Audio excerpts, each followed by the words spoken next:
जिस प्रकार से ये जो पश्चिम एशिया का संकट चला है और यूएसए और ईरान के बीच में जिस प्रकार की तनातनी चली है, जिसमें अपने देश के ऊपर भी एक प्रभाव पड़ा है, खास करके जो ईंधन है और जो गैस है, पेट्रोलियम पदार्थ है, इनकी इंपोर्ट पर जो इस समय कठिनाई आई है, तो उसमें से कीमतें बढ़ गई हैं और हमारा जो फॉरेन एक्सचेंज है वो बहुत बड़ी मात्रा में विदेशों में जाता है।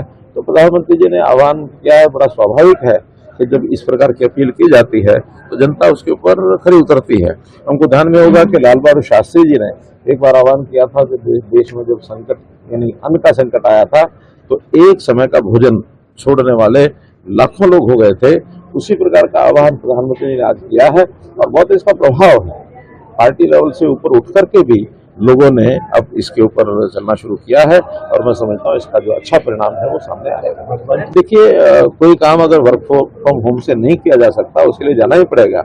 बहुत से समाज में भी ऐसे काम हैं जो ऑन साइट करने जरूरी हैं, तो ऑन साइट ही जा करके करेंगे। जो काम वर्क फ्रॉम होम किया जा सकता है केवल उसी के लिए आह्वान किया है।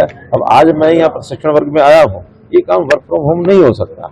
तो वर्क फ्रॉम होम में करने वाले जो नियमित काम, दैनिक काम हैं जो किए जा सकते वो करने चाहिए। ऐसा कोई अनिवार्यता, कोई बंधन की ऐसा नहीं है, लेकिन उसको प्रयत्न करना चाहिए। हमने कोविड के समय करके देख लिया है कि कोविड के समय बहुत काम वर्क फ्रॉम होम में ही यानी करने का एक स्वभाव भी बना।